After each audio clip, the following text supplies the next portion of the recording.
So I'll just kick off by saying we've been talking about gender equality in Australian theatre since at least the early 1980s. And I'm going to read a quote from Dorothy Hewitt, which has actually been in every kind of significant piece of writing about women in theatre since 1983. She said, "We have something of the utmost importance to contribute, the sensibility, the experience and expertise of one half of humanity. All we ask is that we are able to do this in conditions of complete equality." Yet somehow this complete equality since 1983 remains elusive. Certainly though, much has changed in supporting and producing women's writing and directorial vision since the 80s, and indeed progressing women's careers across the arts. But there's still a long way to go. As the various eruptions around the release of theatre seasons every year or every few years tells us. We all recall the watershed moment of the 2010 Belvoir launch with the image of 11 directors lined up with one woman, Lee. Actually, and from that moment, of course, there was a lot of debate and discussion and activism by women in theatre, which came up with lots of ideas and strategies. That was also the point at which the Australia Council commissioned Women in Theatre, a research report and action plan for the Australia Council for the Arts, commissioned Elaine Lally and Sarah to write that report. That was again a significant moment, and one of the findings from that report was that since 2000 there was a pattern. This is in kind of looking at the figures of directors and writers in main stage and in fact the small to medium sector in Australian theatre, and it identified a pattern of bad years for women, although even in a good year for women, participation lags significantly behind their male counterparts. In most years, only a 30 to 40% productions have a woman in creative leadership roles, with this proportion dipping below 30% in some years. This, I would maintain, so that report came out in 2012. We don't have all of the figures counted in exactly the same way that the report gathered those figures in 2012, but anecdotal kind of reporting would suggest that that pattern of good and bad years persists, though the overall figures, percentages of representation of women in writer and director roles has increased. But again, we had a moment last year at the launch of the 2016 Darlinghurst Theatre when, issues around representation were yet again reigniting debate. This was when the Women in Theatre and Screen group actually began their most important work. So analysis of 2016 seasons showed only 3 companies have reached gender parity. Now it's only 3, but it's actually 3 more than it was 4 years ago. So those companies were State Theatre Company of South Australia, which achieved gender parity in both writers and directors, and Sydney's Griffin and Belvoir Theatres, which achieved above parity on their overall inclusion of female writers and directors. This is contrasted with Darlinghurst Theatre had the lowest equality score of 17%, and Perth's Black Swan 22%, and Sydney's Ensemble Theatre 30%. So you'll see that there's still a long way to go. Do you want to? I would like to put in there that comparing Darlinghurst to the other companies is actually unfair, because a lot of their programming options come after the other theatre companies have programmed and offered. Yep. And they're not a major company, I totally take that point. And they're not dealing with the same funding questions. Yep. Yet. Yeah. They obviously will be. But they're also in conversation with Glenn. The conversation is always about the desire to have parity, but the difficulty of finding people available at different times. And availability is a big conversation, yes, especially when the depth of equity options is not established as such yet. Yeah, I agree. So today we're going to discuss around 2 areas really. So really that of opportunities for women in theatre, employment, development and careers, And then on the other side of the coin, why it's important that women's voices are shaping the broader cultural imagination and indeed lived experience for women now and in the future.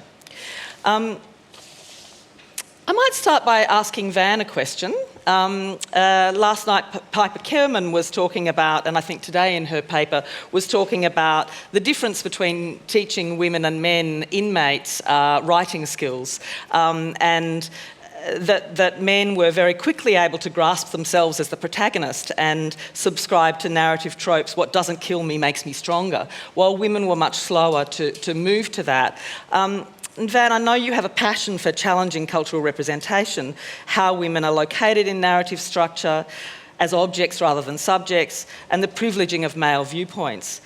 What do we need to do to challenge and change those kind of that narrative scope? Well, yeah, I mean, part of the problem, and Lee is right, that there is a depth of a resource pool that is lacking, because the problems actually begin before people even go into their tertiary training. The problems begin with the way that we educate and we culturally educate girls. And if you look at something like the Gina Davis Institute for Representations of Women in the Media, Gina Davis, the Hollywood actor, started this institute when she had children of her own, and noticed that children's television overwhelmingly gave male characters protagonist narratives that were heroic, that were about solving problems and doing things, where the narrative options offered to female protagonists were to find a love match. And overwhelmingly this has been the case. This was the case for my childhood and the childhood of most of the people in this room. It is beginning to change, but only because of really concerted efforts by feminist artists to open those narrative possibilities for girls. And I mean, you only have to look at something like the absolute furor with the new Ghostbusters movie of recasting the Ghostbusters as women, and the fact that this was seen to be this cultural watershed of this feminist conspiracy that had finally taken over Hollywood openly and was going to destroy men's lives by giving women a movie in which they would be doing something as opposed to trying to get laid, right? And this is the problem. We inherit centuries of literature in the theatre, in film, in television, in printed literature that tells us that men are subjects, men make decisions, men lead action, men are leaders, men are warriors, men make tragic decisions or make comic decisions, and women are objects. We're positioned as rewards, that once the hero has completed his narrative, he, wins a girl. And part of the problem is that when these cultural stereotypes are so overpresent, it educates all of us in how we can expect to engage society. Now, obviously, our lives are a lot more complicated than the narratives that were offered in culture. Women are, oh my God, kill surprise, spoiler alert, three-dimensional beings who make their own choices and have their own feelings. Culture doesn't actually give us a lot of evidence that this is true, or that women can be posited as puzzlers or problem solvers or leaders or warriors. And often when we do represent women in those capacities, we represent them by sort of attaching a female identity to a male experience, and it comes off as insincere. There's a really influential essay that had a massive impact on me by an American academic called Linda Notchin, and I think it was published in the 70s or 80s, called There Is No Such Thing, Women Cannot Be Great Artists. Because the very notion of greatness is a masculine construct, that it's men who are the creators and the source of energy. And she was talking specifically about visual art and action painting and this whole sort of genre around the performance of the masculine id, and that greatness is strength and towering and physical presence and masculinity and phallic symbols. And that if you create a construct that says men are like this, well, if you're a woman, you will always fail to be able to perform that role. And protagonism in literature and narrative is just the same. Like, if you just recast without looking at the very real complications that affect women, and this is my point about women writers and where it starts, because when I learned when I was working in programming for a theatre company and desperately trying to fix the gender quotas, like as a feminist activist determined that I would be part of the solution and the change, I found that boys would come to me all the time. I have written a play and I expect you to read it because I, a man, have written a play. Where I would have to go out and find young female or emerging female artists and locate them and develop a conversation with them and build trust with them. It was a much longer conversation to convince them that they were entitled to have a role within the production of narrative, because that's not the message that girls receive, that they can be makers and they have a sense of entitlement. And this is where it begins. You know, the solution to the problem of women's participation is the same solution to the problem of cultural representation, that we have to challenge the way that women are represented and open up the experience of narrative that allows women to participate. Fantastic. Lee, I just want to throw to you for a moment because you, as I just said in the introduction, Griffin has in fact reached gender parity this year on you know. But I wonder if you can talk a little bit about that. I mean, Van's just talked about going out to find the women, or you know, what kind of different process it might be, or whether you experience that, you know, what it might mean to be at that level of parity at the moment, and how that changes the practice. It's hard to find, it's hard to maintain, and it's an ongoing conversation between all of the theatre companies. We're on the phone a lot saying, who have you got? Where's their writing? Is now the right time? Is it too soon? How do we not miss the moment on this particular person, this particular play?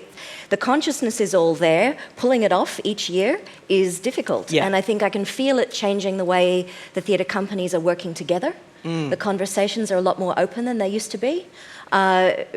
Because people are being watched. And there is a conversation at launch time. You know, people are going to measure things. Yeah. So have you succeeded? Have you failed? And how do you wear the failure? What stage of the failure are you in? What have you got? That question of pipeline. What works are on their way but not ready yet? Because there's Indeed, also so a 3-year arc might be a fairer kind of assessment of absolutely. any... It took us 5 years to get Masquerade on stage. Yeah. From when Kate brought it to us to when we actually managed to pull it off. So there were years when it would have been great if we'd had that on stage. It would have actually made it our engagement with diversity of writers be much greater, but we couldn't talk about it. It wasn't ready yet. And not pushing the works before they're ready is really important. Yeah. Because you can do a lot of damage by putting a work on before it's ready because you need it politically. And then the writer has a bad experience, and that's not fair on that writer. And overwhelmingly, women do not recover from the experience of failure with the same rebound that men do. The industry and criticism is very unforgiving of women artists. Yeah. I don't know that any writer recovers well from the... I would have to say I don't think any artist recovers well. I've seen a lot of artists who have been scarred by criticism wherever it comes from. I think one of the things that I certainly found in my own practice, and one of the reasons that I moved out of the mainstream theatre area, is for precisely the reasons that you were talking about. But I think what I found was important to move the game. And I actually remember writing an article in the mid-80s, good God, in 1986, for a little performance journal called Spectator Burns, where I remember being very critical of Belvoir Street Theatre, who were making a lot of claims about what they were doing for women and Indigenous artists in particular. Notice those two often come together. I know. And in actual fact, what they were doing was that they were putting women and Indigenous practitioners downstairs in the small space, and they were putting men in the big space. But also, to me, and I think times have changed and it's not always the same, the form was actually a trap. Coming from a slightly different perspective, but yes, the form was a trap. So for me, you know, women went out and they worked in a whole lot of places and they made really exciting work, and they continue to make exciting work, and they did it in community theatre, and they did it in youth arts, and they did it in culturally diverse areas, and Indigenous women have been making great theatre since, you know, God knows forever when. And all of those things were really exciting, and they were working in areas that people hadn't even considered. You know, we called it new form back in the 80s, but some people talk about the post-traumatic, they talk about contemporary performance, and it wasn't just a stylistic thing. I know more recently people have talked about it more in terms of style rather than content, but we passionately believed, and I still believe, you know, that form follows function. And, you know, when you shift the form, you can change actually a lot of the messages that are going forward. And that was very much, you know, that was strongly behind the rhetoric. And we were very influenced too by what was happening in the visual arts, which was theorising in a way that was not happening in theatre, which was trapped by its own commercial imperatives in lots of ways. There was a lot going on in that space. So the business of theatre could also be a problem. So that's just one thing that I would say about that. And so it is concerning to me, and I'm going to leap forward a little bit, but because it seems to me that women have been visible, strong, compelling, effective. And I will say, and I'll disagree a little bit with Lee here, that having run 2 contemporary art spaces, that actually a lot of people make work that isn't what you hope it would be, but unless you put it out there, they're never going to get the chance to grow that work. So I think you always have to have a lot of things happening simultaneously. You have to have the development happening, you have to have the feedback happening, and you have to have the presentation happening. And I imagine that that's the experience for a lot of the practitioners in this room, that it's when all of those things kind of are allowed to evolve, and they can only be allowed to evolve when people are allowed to fail. Actually, people have to be able to fail, and we have to see that as a proper part of artistic development. Rhoda. Look, it's interesting going back and looking at the whole gender thing. When we founded the Aboriginal National Theatre Trust back in the mid-50s and we were doing productions, it was our whole thing. There was no gender base. It was literally about getting the work onto the stages. And in fact, we took it from very much, we were guided by the late Udru Noonuckle, the late Justine Saunders, the late Vivian Walker, first Aboriginal graduate of NIDA in 1960s, and various other elders guided us. And when we set up the Theatre Trust, we really tried to look at it not from a Western theatre practitioner type of approach, but through a different lens of how we would structure things in our own society. So the gender really didn't play any sort of role there. We were just like, we have to get the works and they have to be good, and we set ourselves this huge benchmark. But of course, in the mid-80s, and can I just touch on this, because many of you wouldn't know, in the mid-80s, there was not one theatre company, except for the gorgeous Performance Space, that would allow an all-produced Aboriginal work to have a season at their venue. Horror, because blackfellas would foul, they wouldn't be able to sell the tickets, and of course, no risk. Performance Space offered us a space, and we were of that era where we were like, we don't want to be on the fringe, we are mainstream theatre practitioners. And so Sue Nattrass, the amazing Sue Nattrass, who was at the Victorian Arts Centre, each year, our 3 productions, we would travel them to Melbourne and we would launch them down there, and we had a huge audience.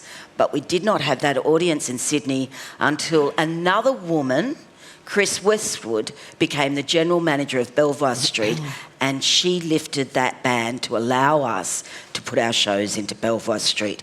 So it's great talking about the gender and the representation, and we're in a renaissance now. Our world is changing. We're on the small screen, we're on the large screen. We just opened Berlin Film Festival. We have visual arts everywhere. We have all these sectors gaining, and yet when we look at the theatre, sadly, some of those companies think they have to employ the Aboriginal person, place them in the basement, don't give them any support, but it validates the work that they have ticked the box to say there's an Indigenous person. And it's dangerous, because those young people coming through those theatre companies, and particularly the writers, have had a bad experience. And how do you recover from that? So we have to look at other ways as well. And quite frankly, the only way, if you want to put that disparity and close that gap, is actually put Aboriginal people in the decision-making area where they have a budget, where they have a voice, where they're not censored, and forget the white male who can direct the Aboriginal play. His career's been really done well, but we need to be committed, because if we truly believe that we want to have a diverse theatre network in this country, then we need to be talking to Western Sydney, to Asian writers, to Asian people. When do we see them? There's a huge disparity there, but we also need to be committed to giving that voice and a step up, and we're all responsible if we want to work in the theatre, because it's not Aboriginal work. It's not Asian work. It's new Australian work. Thanks, okay, Rhoda. I'll shut up now. No, it's great. Lee, can you just talk for a moment? I mean, you talk about yourself as a beneficiary of a whole lot of change. Can you talk about what you need to do in order to contribute to the next tranche of change and what you are doing? I think that's it. It's interesting to hear. Look, I think for me, it's only been in the last 5-6 years I've learned how to talk about myself as a female theatre maker with ambition. And to realise that I have to do that to ensure that the things that I have enjoyed, which is access to an extraordinary education, to opportunities that were on the back of incredible careers of the women that have come before me. When I look at Sydney, there have been extraordinary female theatre makers, and I'm not a radical voice. I am a fairly conservative voice, and I didn't have to be radical to get where I am. So I'm interesting because I'm not significant in the position that I have, from my point of view. I think you're significant. No, but do you know, I'm not interested in being the first person. I think those breakthroughs were made 20, 30, 40 years ago by people who had to fight far harder to get to those positions. And they were variously questioned, pilloried, mocked, and fought a lot harder than I had to do to get to where I am. And I'm actually a significant generation where actually I can feel entitled to apply, as opposed to it being this huge reach. That's what I'm talking about. Yeah. I'm interested in the 5th, the 6th, the 7th, the 10th woman to do something, not the first. Yeah. The first is another question. So there's that, but what I've realised is being the 10th, the 15th, the 20th, is that my job is to make sure that it keeps going. To find a vigilance without a radical politics is actually quite difficult, and to make sure that that question of education, opportunity, and the kick in the butt that says work harder is extended to the next generation. That actually enjoying the benefits of the generation that I'm in doesn't mean I can kick back. Or not be interested and not engaged and not actually develop a language that says, yes, I have to make sure that it keeps going. Because I'm very conscious that I sit in an incredibly privileged position in Sydney, in Australia, actually in the world, and that, we can talk about a boys' club here in Sydney, but seriously, it's a boys' planet. And that's what we're trying to refigure here. And I feel incredibly happy to be in an age and a time and a city where I can talk this way and not feel like I'm going to lose my job, not feel like my partner's going to be hideously embarrassed and not know how to live with me. So I think Mine's got used to it. But do you know what I mean? I'm very aware of the luck that I have had in where I'm born and who I was born to be. And I'm aware that luck doesn't extend to very many women on the planet. And part of my job in enjoying the benefits of my position is to learn how to speak about ensuring it goes further. And that experience now is only 5-6 years deep. Yeah. Yeah. So can I just ask you another question, which I'd then like other people to respond to as well? But you mentioned that as a woman, you have to accrue and be very careful about accruing a whole range of experience in order for the next step to be inevitable. You said to me, we know what a male wunderkind looks like. Perhaps we don't know what a woman wunderkind looks like. We even know what they're wearing. Yes, that's right. It's that amazing image of Belvoir where all the boys were wearing the same thing, Lee in her white shirt. Yeah. So I'm just interested in hearing you kind of unpick what we need to accrue and what that process is, and then to hear from the other panellists about what they think about that. I made a choice really early on to not be on... to try and work in the mainstream space. And that to do that, I had to get around all of the different things that said, I don't look like I should be there, I don't have the right experience, I just have... And whenever someone identifies for me, oh, you're not quite there yet, I go, okay, right, what have I got to do now? Because I want that place. And there are concessions that you make, because I'm playing in a game that is not... I'm not meant to be in yet, and I want to change that. So that's a conscious choice, accruing the various things. When someone says to me, maybe you need to be mentored by someone at a much larger organisation, I go, okay, sure. fine, I will find that person. I will do that. I will, and I've got to do that so that when I apply for something, it is inevitable that I get it rather than a reach, because we don't like gambling on women. We gamble on men. We've got a great heritage of it. We know what they look like. We've seen that pattern before. We are happier taking that risk. And with that question of people coming into the room, I'm conscious of that for myself. When I have interviews with young writers and young directors, I know what a young male looks like who's on the success track. But so do they. And they are fitting into that mould, and they are signalling to you that I am that person. You go, okay, I can see that. The signals are not as clear for women. I don't know how to behave in order to trigger trust in someone else. Yes, sometimes you mimic male patterns. That doesn't necessarily work. But I think there's also an extraordinary possibility for women in that we're not shoved into the same ruts. I don't have to look the same as a Sam Strong, as an Andrew Upton in order to succeed.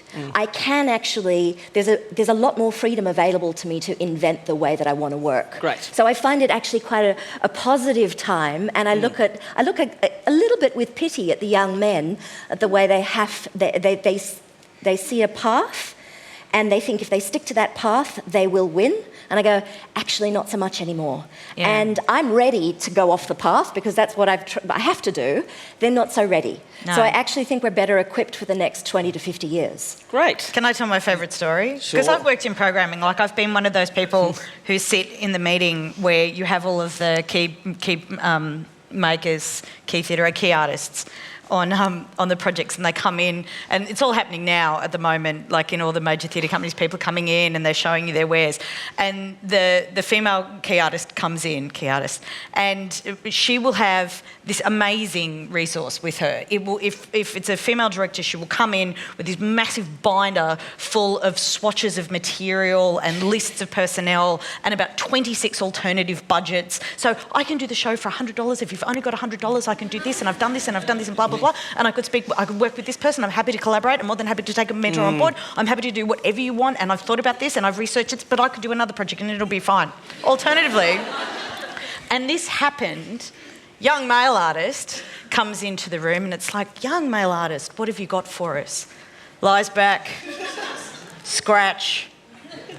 I could do Brecht. That sounds great. We'll program you next year. Fantastic. Like, that happened. That's a true story. And this is, when Lee talks about making things inevitable, I can understand that, like, especially with directors and people who are pursuing a particular kind of main stage professional sustainability. Like, you have to make it inevitable or you won't eat. And for me, because I began, and Sarah would remember, because I trained at the University of Wollongong. Yes, and I was the kind of kid who really I liked action movies, and I liked thrillers, and I liked guns, and I liked bombs, and I wanted to write about terrorism. And girls can't do that. Like, girls, there are subjects that I don't know if she's got the attack. I've heard this in programming meetings as well. I don't know if she's got the attack to write about this particular subject matter. And I changed my name. When I was Vanessa Badham, I didn't get any work in the theatre. I didn't get any at all. But I went to England and I changed my name to Van, and then all of a sudden I was getting picked up for training, and I was getting picked up for developments, and I was getting picked up for all of this stuff. So I've been Van ever since. I have a wonderful letter from John Pilger saying it's great to see young men really engaging with political issues. But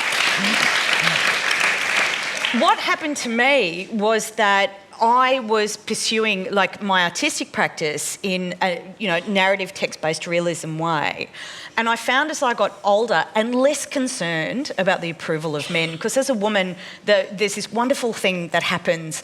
For me, it happened when I was in my late 30s, where I just didn't give a shit what men thought about me anymore. I didn't care if they wanted to have sex with me or like me or thought I was polite. It was the most incredible liberation, because I thought, I'm just going to do my own thing. And if you don't, want to sleep with me, great. Plus, which is an amazing turnaround from certainly how I thought of myself when I was in my 20s, where male approval was so important to me, because that's how I'd been cultured to behave.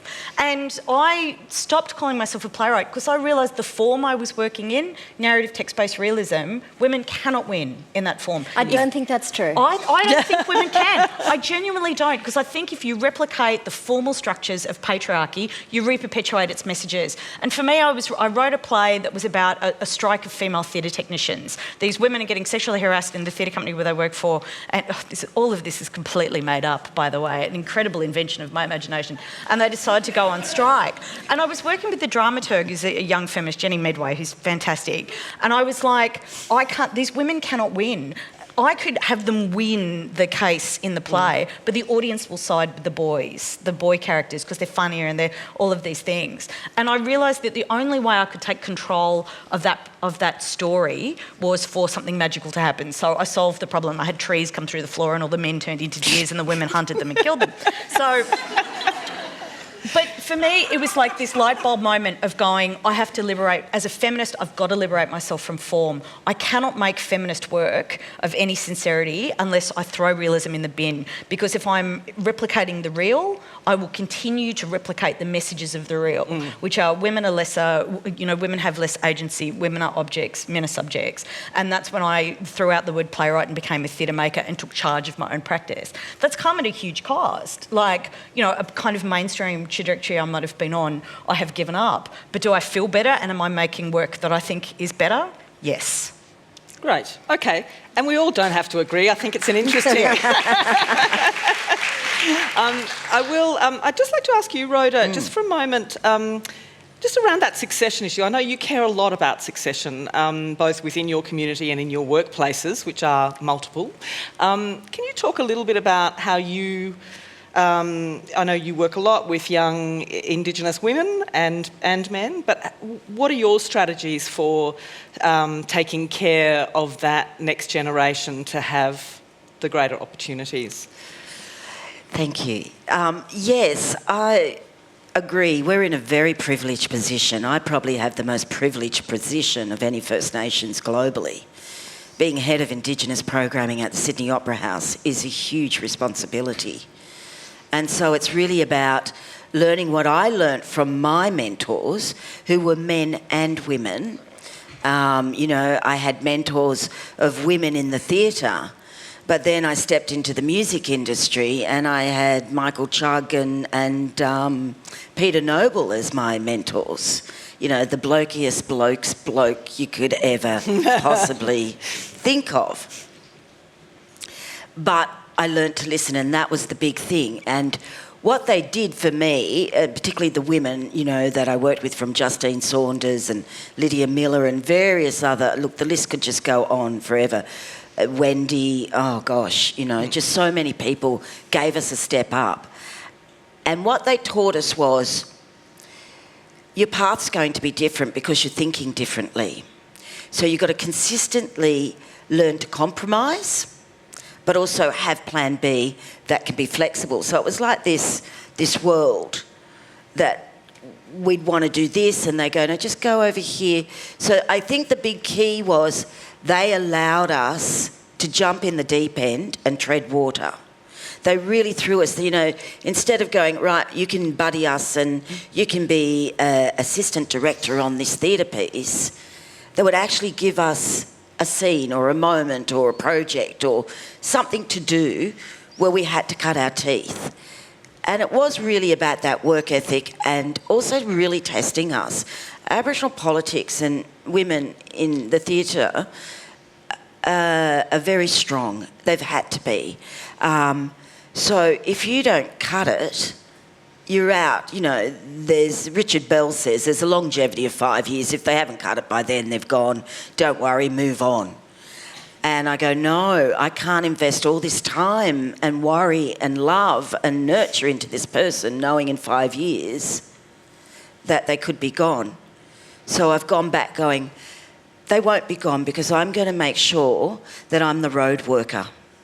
So, if I can smooth it and make different paths for them, so they might be gone for a little while, but then there's another way to come back in, because we have to be... Our theatre is changing, our stories are going global, we've got multimedia, but one of the big things that I've learnt, every day of my life, I am so blessed. I don't want this to sound wanky, but seriously to God, if you saw some of the young people...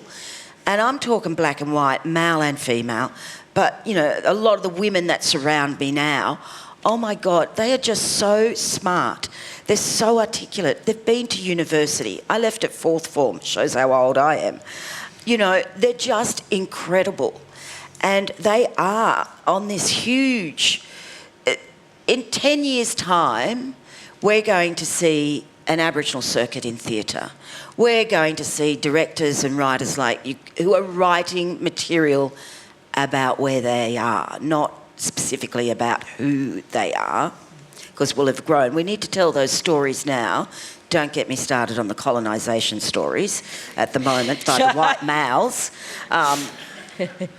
But, sorry, I just... Every day... I work with a young woman, she's from England, and she came and she got handed, you know, to work with as an associate producer. And she just threw herself in. She listened. I hope I guided her. I don't know, because I'm a bit crazy. But what she has done and the way that it's just such an inspiration. Apart from all the black fellas, they're all just fantastic and they're learning, and we've got programs set up for them, and that's really exciting. But this really taught me, this young English girl, right? Bloody from Chelsea as well, if you don't mind, yeah? Anyway, she comes and she just opened her, you know, she listened, she did her job, she's amazing. But in the space of a very short time, not only did she get the lens that we were operating on, she started to create those strategies and those pathways, made my job so much easier. And every moment she'll say something, you know, like we're trying to get Noel Pearson at the moment. If you're listening, Noel, bloody hell. Anyway, chasing artists is really hard. And the way she does it, in the manner she's done it, I'm sure half those black fellas that she's chasing think she's a black fella. Because she does it with such dignity and such strength and passion, because she wants to see the excellence. And if she can, if she can learn that in such a short period of time, she's almost a mentor for me, you know? Fantastic, what I mean? Yeah. So I think, yes. Fantastic. Okay, Sarah, I just want to ask you a question which kind of links some of the things that we've been discussing, and indeed your earlier points. You wrote a piece called Women in Leadership Theatre, part of the Encyclopedia of Women in Leadership for the 20th Century. And I just wondered, you raise a key question about whether women getting the top jobs with the commensurate perks of salary and prestige in the mainstream is as important as ensuring that other forms of diversity, where women are often more prominent, are enabled and rewarded. So I just want to ask you about, you know, I guess by which you mean theatre for and with young people, community-engaged practices, project-based ensembles, emerging and experimental forms, all of the areas, all of the forms that in fact are most at risk under the current funding crisis that we have in Australia. Deliberate funding crisis. Deliberate funding crisis. And these are, in fact, areas where women are very well represented. And not always as a kind of training ground for the big company directorships, though sometimes. So I guess I wanted to ask you about how we do increase the recognition and status in those areas, rather than always looking at the mainstream and trying to get parity there. That's an important story. But there's also another story, which is where the women choose to work and how we can ensure that that is made more important. It's been a really, for those of you who have been here today, it's been a really fantastic day, and I've gone to a number of the sessions, and of course the same issues come up in all of them, and they are about gender and power, they're about empathy, they're about compassion, they're about change. And so clearly this is a strongly felt need, not just in the arts, but right across the board. So I suppose where I am particularly concerned is in where the arts and social justice issues meet, as well as where the freedom to experiment with form is. I mean, I find it kind of heartbreaking that Winston Churchill is the most quoted man on Facebook when it comes to the importance of the arts and why you would fight to keep them. So I think, you know, we're in a really dangerous place. Dan and Fiona have both just identified that moment, as we saw last year. What I think the arts does is make this enormous, valuable contribution to civil society. And I think, as with much of the public sector, it is so, education would be the other massive area health, all of these kinds of things, they're so at risk at the moment. And what happened last year with the Brandis decision, let's call it, and the demolishing of the Australia Council. The Australia Council for me is not so much the issue, it's an important issue, but not so much the issue as what the government of Australia said about all the people working in all those critical areas. I mean, if I talk about, let's just take Sydney because that's where we are as an example, and I think about what the youth arts organisations are doing. It doesn't matter whether it's Power Youth in the western suburb or it's Shopfront down in southwest Sydney or where it is. You know, they provide opportunities for young kids, you know, from this high all the way through to their post-university, and of course there are a lot of people who are post-university here today. They provide opportunities for graduates to work with kids at risk, with children who are refugees, with migrant kids. They expose them to the entire mosaic that makes up our society, and these are the organisations that we're going to cut. They live on the smell of an oily rag, as it is. And I feel... I don't even know how to address it because I think everyone feels this way at the moment. It's so frustrating in terms of things that are critically important, the environment obviously being the other one. I mean, Rhoda's panel earlier today, you know, on the land and First Nations people's relationship to climate change. These are all things, and the arts is a really irritating thing in some ways because an artist will always have something to say about every goddamn topic under the sun, and they will want to play in all of those spaces and contribute to all of those discussions and debates. And yet we want to take that all away. But it's deliberate. I know this it's is the deliberate. thing. I mean, but so we have to revalue civil society, is what I'm saying. We actually have to take our power back as the electorate, and I think we have to insist that these things are valuable, and that's where it becomes very important, you know, not just for the people who are working in organisations and who have some framework of institutional power, but, you know, people who are otherwise the audiences, the participants in society to actually, you know, say that this isn't good enough. You know, this is not what we're building a society for. I mean, if business is the only template we're working to, we are absolutely rooted at every level. It was amazing that people sort of naively reacted to the cuts like, oh my God, don't the government know how many youth companies are going to be taken out? And don't the government know how many women's companies, like women are going to be disadvantaged by these cuts, or Indigenous organisations? And surely we just need to tell the government about the effect. They know what the effect is. Their political mission is the consolidation of white male power. The decisions of cutting funding were deliberate to dismember a community that could speak back to white male power. And do not be under any illusions that it was about anything else. Okay, now it's actually time to hand over to the audience, I think. Okay. So we all have an opportunity to continue this discussion, but we actually have two mics. There's one down here and number 2 up there. So I'd like to invite members of the audience to come to the mic and ask questions to any of our panellists. Rhoda, did you want to say something just before we go there? I just wanted to say, you know, isn't it incredible the way that we look at science and how, you know, there's been several festivals, one in Brisbane, one in Melbourne, looking at science, and we allow science to take enormous risk, but we won't allow that in the arts. We invest so much money into our sciences, but our arts is connected to science, and it's just as important for civic pride and growth of a nation. And science is also under attack at the moment. Yeah.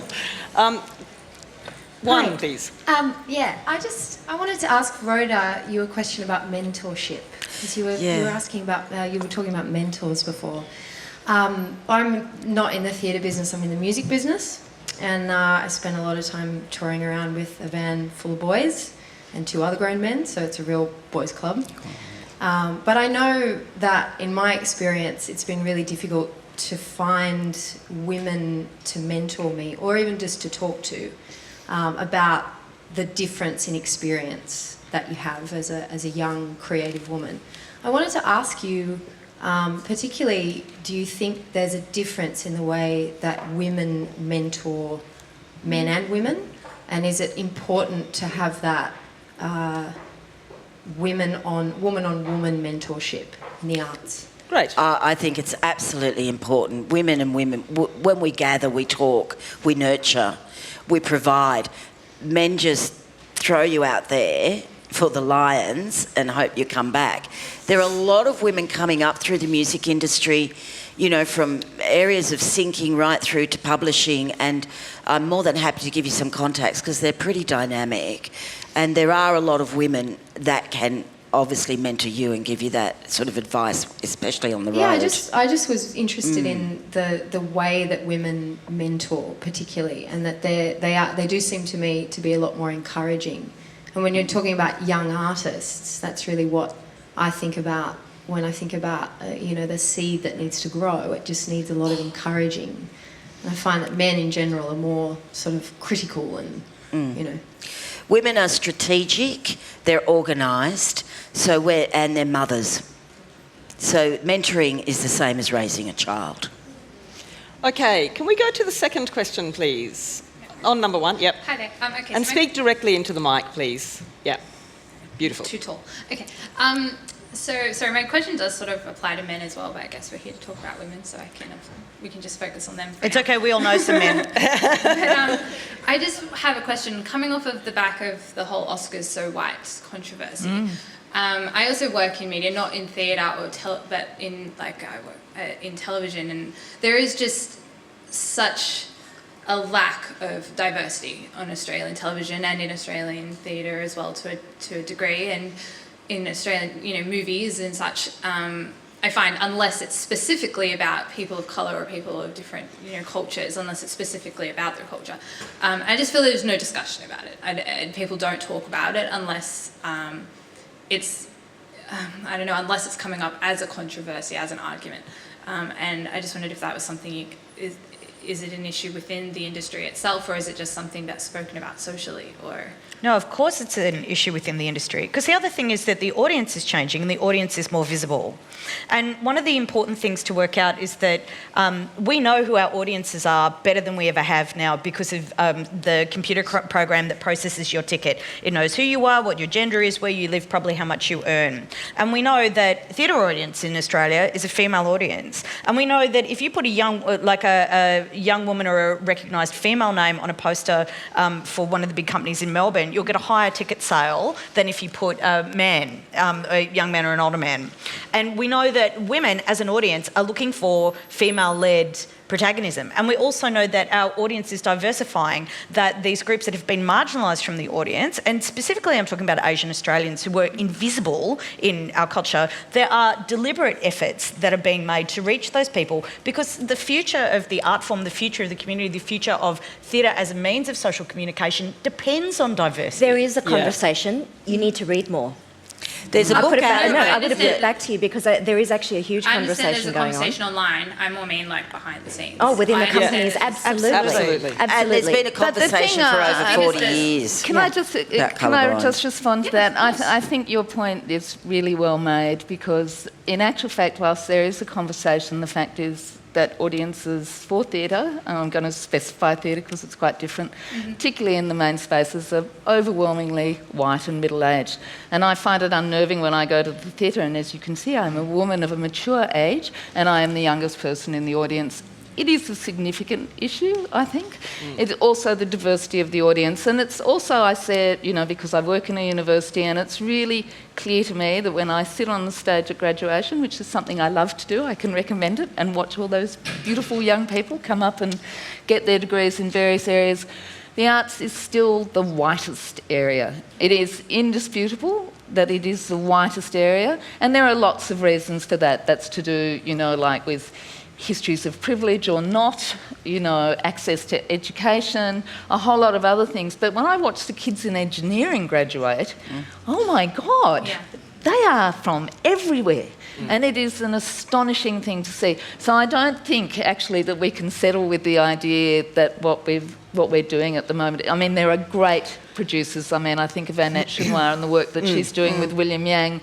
You know, like, that is amazing. But as with Indigenous curators and producers, they have to carry a massive load, and they cannot be solely responsible for that. And that is still a project-based company, so is, again, one of the ones at risk. Now, I'm sorry, we need to move on. Of course. We have time for one more question, because I have strict instructions that we must finish on time. So we can get a glass of wine. This question is kind of based on what Van was saying, but it's open to everyone.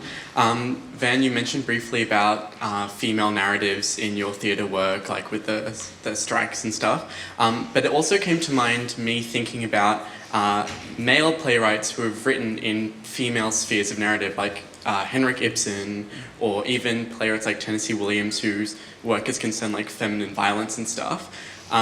I don't work in theatre, I've done some stuff in the visual arts, but I thought, what culture do you, as people in the theatre industry, think breeds this idea that men are both entitled and feel that it is necessary for them to take the place of women and, dispel their opinions and their ideas in what is a sphere that is, and the lives that are about women. And these are narratives that aren't lived by men. These are only kind of their assumptions of how they might play out. Well, I mean, the overwhelming mythos is that men are entitled, men are privileged, men get everything, men are experts, men are more knowledgeable. Boys will be boys and we don't care what girls do. Like, that men are possessors of knowledge and that men are required to explain the world to us. That men are our lecturers and men are our teachers and men are our tutors and men are our leaders, men are our politicians, men are our representatives, men are our judges, men are our trade union officials, men is the boss, men is your father, men is control. And if you raise my mother boys, was really important. I have to say, my mother was really important. So was mine. And this is the thing: if you raise boys with that cultural representation of leadership, that they will believe that they are entitled to it. And one of the reasons why feminists get so much kickback, so much stick, is because we are making it difficult for men to wake up in the morning and believe that they are inherently superior to 51% of the population. And for a lot of men, that's really fucking terrifying. Okay.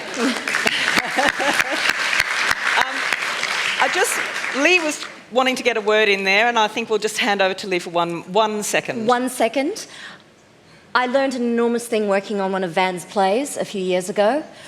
It was a two-hander. It was a love story where the woman was the protagonist and the male actor had to construct his performance relative to the female agency. And he came to me and said, yeah, but this doesn't make sense. I'm like, you know what? You're just going to have to suck it up, because actually it works from her point of view. And I realised I'd never worked as a director on a play where the female storyline sacrificed the men. And it was an extraordinary moment for me to realise that our best female actors are the ones that will take very imperfect tellings of female psychology, like the Ibsens, like the Tennessee Williams, hideously imperfect psychologies of women, and make them sense. Reasonable, make them make sense to us as women and to the men who live with us. That's what great female acting careers have been built on, a capacity to fill in all those gaps. And on some level, we need our great female actors to be less good at doing that, to not paper over the cracks quite so much. I learnt that on Van's play, but it was a shock to learn that I hadn't learnt that yet. So we're in the middle of the process. Fantastic. Now,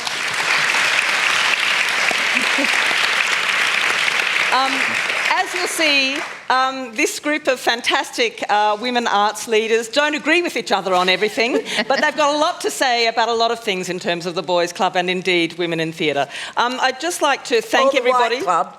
Yes, And the White Club. indeed. The middle class club. Yes, indeed. I'd just like to give a little plug to what is Culture Club, an ongoing series at the Opera House. It's kicking off again as a weekly session from the 15th of March. Pick up this leaflet as you head out the door. Thank you very much for coming, and thank you to our panellists one last time, and thank you all about women. And thank you, Fiona. Thank you, Fiona.